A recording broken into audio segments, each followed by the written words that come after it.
Bacaan dari Nubuat Yoel. Hendaklah bangsa-bangsa bergerak dan maju ke lembah Yosafat. Sebab di sana aku akan duduk untuk menghakimi segala bangsa dari segenap penjuru. Ayunkanlah sabit, sebab sudah masaklah tuayan.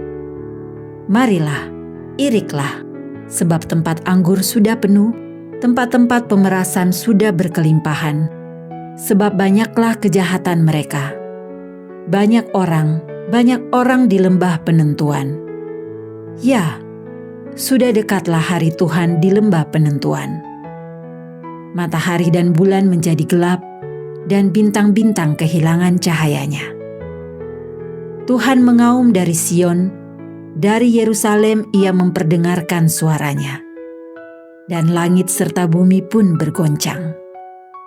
Tetapi Tuhan adalah tempat perlindungan bagi umat-Nya dan benteng bagi orang Israel.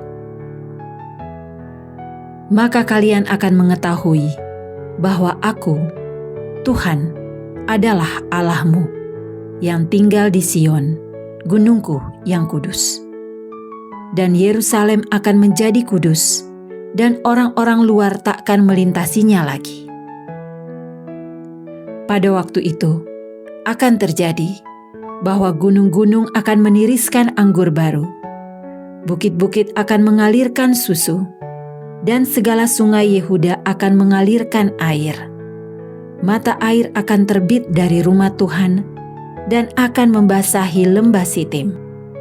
Mesir akan menjadi sunyi sepi, dan Edom akan menjadi padang gurun tandus, oleh sebab kekerasan terhadap keturunan Yehuda.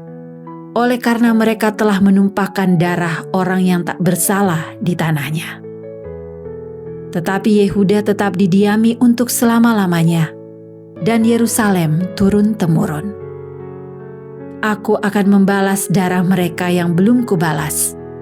Tuhan tetap diam di Sion. Demikianlah sabda Tuhan. Syukur kepada Allah. Bersukacitalah dalam Tuhan, hai orang benar. Bersukacitalah dalam Tuhan, hai orang benar. Tuhan adalah Raja. Biarlah bumi bersorak-sorai, biarlah banyak pulau bersukacita. Bersukacitalah dalam Tuhan, hai orang benar. Gunung-gunung luluh laksana lilin di hadapan Tuhan semesta alam. Langit memberitakan keadilannya, dan segala bangsa melihat kemuliaannya. Bersukacitalah dalam Tuhan, hai orang benar.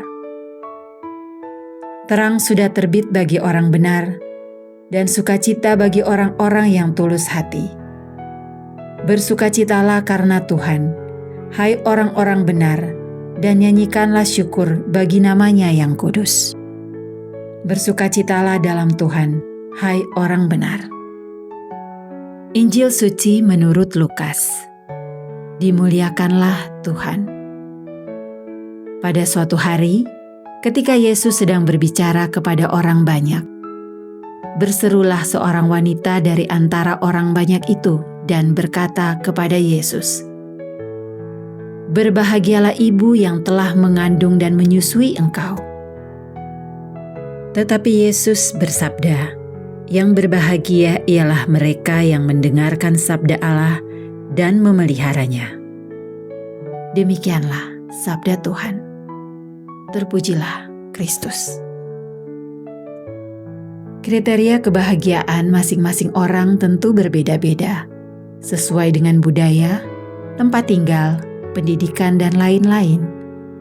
Tetapi bagi para pengikutnya, Yesus secara singkat memberikan kriteria tersendiri. Untuk bisa mencapai kebahagiaan sebagai anak-anak Allah, kriteria yang ditawarkan oleh Yesus adalah mendengarkan sabda Allah dan memeliharanya. Memelihara berarti melakukannya dalam hidup, agar bisa menghasilkan buah berlimpah. Bersediakah kita? Marilah berdoa.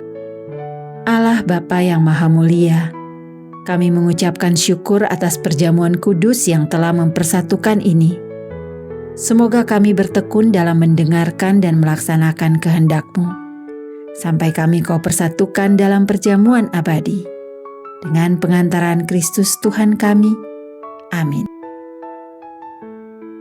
Iman yang nyata. Kita seringkali menjumpai dalam kitab suci sabda-sabda yang membahas mengenai iman. Namun apakah cukup kita mampu beriman hanya melalui kitab suci? Jika hanya mengandalkan kitab suci dirasa kurang. Kita perlu mengenal pula dokumen-dokumen yang mengajarkan soal iman secara kontekstual pada zaman sekarang ini. Apa yang tertulis dalam kitab suci merupakan isi dalam konteks zaman Yahudi, dan kita perlu mengerti iman konteks sekarang dan penafsiran dari kitab suci melalui dokumen-dokumen yang telah ditulis oleh gereja. Dokumen itu disebut dokumen gereja.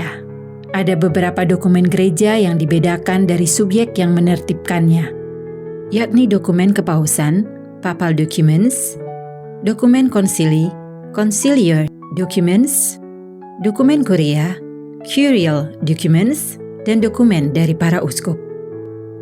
Dokumen gereja merupakan harta yang tak ternilai milik gereja. Dokumen tersebut sesungguhnya menjawab persoalan umat pada zaman tersebut.